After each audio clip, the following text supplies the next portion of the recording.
What's up, gamers? Hey, once again, thanks again for tuning in to the Game Rebirth DL channel. So what do we have today?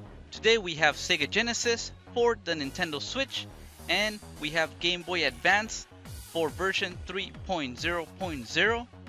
So you will need these 4 files. I'll go ahead and leave them in the description.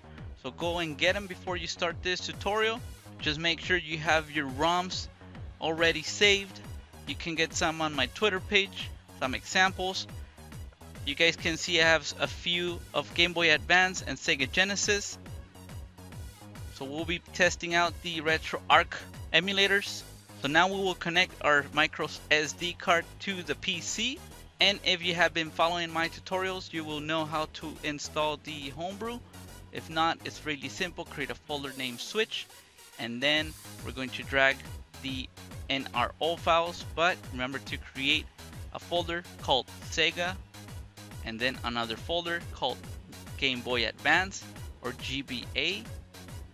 Now that we have our folders created, we're going to drag the NRO file. In this case for Sega, it's picodrive.nro. Now for the Pico Drive emulator, we're going to create another folder called ROMs.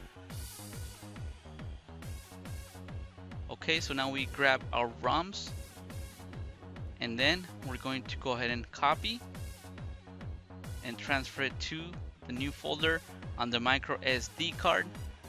Now we do the same thing for the Game Boy Advance. We first transfer the NRO file on the root of that folder. Now we create a new folder called ROMs. Okay, now we go find our Game Boy Advance ROMs, and then we're going to copy that information and we're going to transfer it to our micro SD card for the Nintendo Switch. So remember to get those 4 files. So we move on to the Nintendo Switch. I'm just showing that under album I don't have anything. So we go to system settings, just to let you know once again that it's on version 3.0.0. So we move to the internet settings. We select the network. We go to change settings. Remember, on change settings, the DNS settings has to be under manual. Primary DNS 104.236.106.125, and we save. And then we connect to this network. Okay, we get that error message. We select next. And since we have already installed it once, the Homebrew launcher, then the second instance, we select run. If you don't know how to install the Homebrew launcher, go to my videos and you will see the video how to install it, or you can wait until the end of the video. So then we wait for that pop-up and we select OK. Now that we get kicked back to our network, we can press the home button. It'll kick us back to the live area. Now we select album and you guys will see the Homebrew launcher, which is amazing. And now we select the Sega emulator for RetroArch and we load content. We select the /SD, Switch, Sega, and ROMs, and we select the game and launch it. Sometimes while launching the RetroArch, it might take a bit, but you guys can see Sega is working. Now the sound also does work.